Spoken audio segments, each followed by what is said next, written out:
Hello dear students, कैसे आप सब लोग। आशा करता हूँ कि आप सब लोग बहुत बेहतर होंगे। अगर आप सब लोग क्लास 12th के बच्चे हैं और इकोनॉमिक्स आप लोगों का सब्जेक्ट है तो आप सब लोगों के लिए वीडियो बहुत ज़्यादा इंपॉर्टेंट रहने वाली है, क्योंकि अभी सब बच्चों के माइंड में एक डाउट चलता है कि सर अभी बहुत कम स्कोर करने लग रहे हैं, बहुत कम मार्क्स आ रहे हैं हमारे इकोनॉमिक्स के अंदर। कितने आ रहे हैं सर? 27 नंबर आने लग रहे हैं, 28 नंबर आने लग रहे हैं, 30 नंबर आने लग रहे हैं। सर इसको कैसे इंक्रीज किया जा सकता है और इसको कैसे हम लोग 95 या फिर 95 प्लस लेकर आ सकते हैं? क्या ये हमारे एंड पर प्रैक्टिकली पॉसिबल भी है कि हम 95 प्लस स्कोर कर सकें इकोनॉमिक्स जैसे सब्जेक्ट के अंदर? इकोनॉमिक्स बच्चों को बहुत ज़्यादा डिफिकल्ट लगता है, और खासकर अगर मैं कॉमर्स वाले बच्चों की बात करता हूँ तो कॉमर्स वाले बच्चे सारे सब्जेक्ट पढ़ते हैं, अकाउंटेंसी में ज़्यादा मजा आता है, बिजनेस स्टडीज़ वो कर लेते हैं लास्ट टाइम पे पढ़ के। लेकिन इकोनॉमिक्स एक ऐसा सब्जेक्ट है जो थ्रू आउट उन्हें सबसे ज़्यादा परेशान करता है। तो अगर आप लोगों को भी इकोनॉमिक्स परेशान करने लग रहा है तो ये वीडियो आप लोगों के लिए।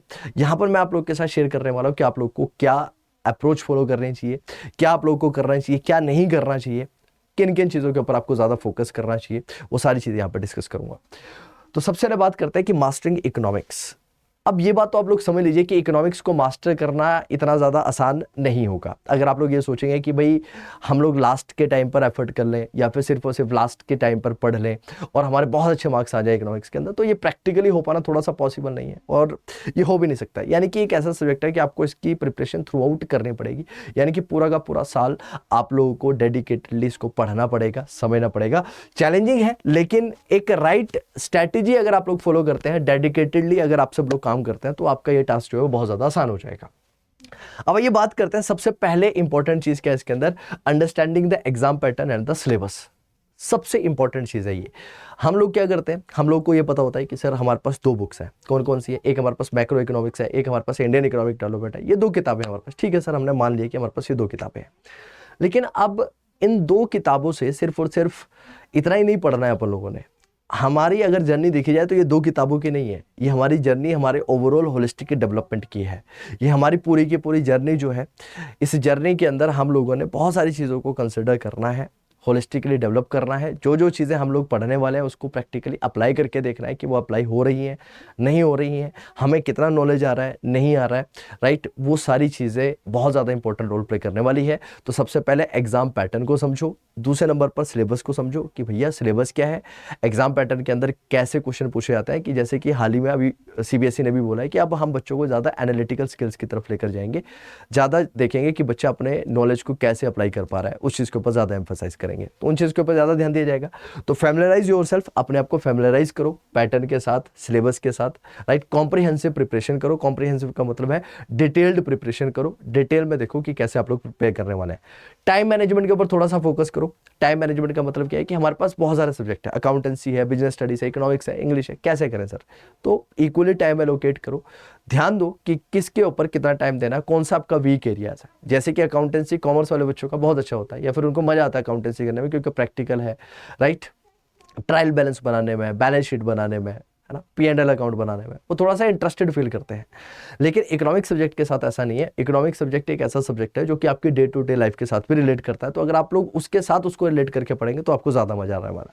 तो की कॉन्सेप्ट और थ्योरीज के ऊपर मास्टरी करो, है ना, कॉन्सेप्ट्स के ऊपर ध्यान दो, थ्योरीज के ऊपर ज़्यादा ध्यान दो, कोर प्रिंसिपल्स के ऊपर ध्यान दो, प्रैक्टिकल एप्लीकेशन के ऊपर ध्यान दो, लॉजिकल रीजनिंग के ऊपर ध्यान दो। लॉजिकल रीजनिंग का मतलब है कि उसकी एप्लीकेबिलिटी के ऊपर ध्यान दो कि भैया इसको अप्लाई कैसे करना है। क्योंकि अगर आप सब लोग अच्छी तरह से अप्लाई नहीं कर पाए तो भैया किसी भी चीज़ का कोई भी बेनिफिट जो है वो यहाँ पर नहीं रह जाता है एज सच, ठीक है। ये चीज़ यहाँ पर बोली जाती है। Next, effective study strategies and time management, ठीक है। इफेक्टिव स्टडी स्ट्रेटेजी क्या है? इफेक्टिव का मतलब क्या है कि भाई आप टाइम भी कम इन्वेस्ट कर रहे हैं लेकिन आप आउटपुट भी बेहतर निकाल रहे हैं। उसके लिए क्या ज़रूरी है? उसके लिए ज़रूरी है कि पहले थ्रू आउट आप सारे सिलेबस को अच्छे से कर लो, ठीक है।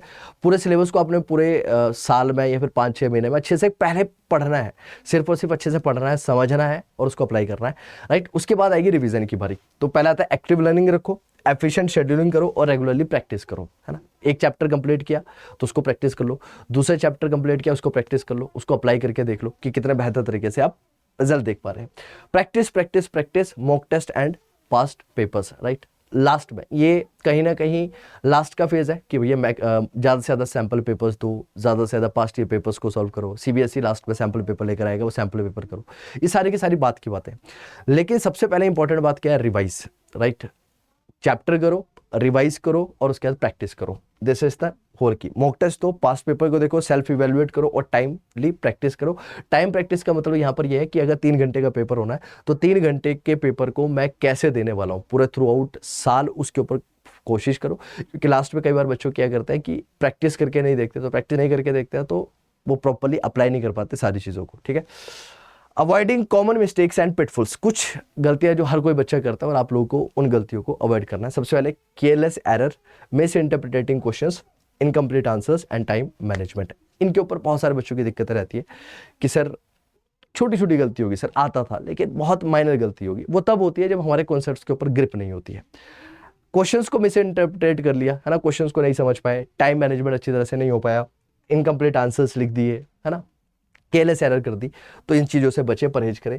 The power of revision and the last minute tips, है ना, रिवीजन की सबसे बड़ी पावर है, रिवीजन के ऊपर सबसे ज़्यादा फोकस करना है। बाकी किसी चीज़ के ऊपर ध्यान दो या ना दो, रिवीजन के ऊपर सबसे ज़्यादा ध्यान दो भैया, क्योंकि जितना ज़्यादा आप लोग रिवीजन के ऊपर ध्यान दोगे, मैं आपको गारंटी देता हूँ कि आप लोगों के सक्सेस होने के चांसेस उतने ज़्यादा इंक्रीज हो जाएंगे।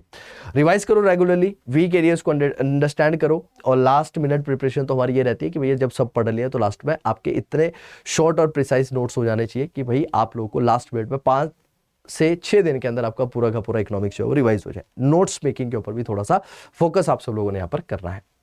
Achieve your target, score and beyond, right. अपने टारगेट को अचीव करो, राइट, उससे आपका कॉन्फिडेंस बढ़ेगा। जैसे जैसे मान लो आपने टारगेट रखा कि भैया आज मैं नेशनल इनकम टॉपिक पढ़ने वाला हूँ, नेशनल इनकम के अंदर मैं methods of calculating national income करने वाला हूँ, जैसे ही मेरा वो कंप्लीट हो अपने आपको प्रेस करो, उससे आपका कॉन्फिडेंस बढ़ेगा, आपका डेडिकेशन बढ़ेगा और आपकी सक्सेस भी जो है वो तय हो जाएगी, ठीक है।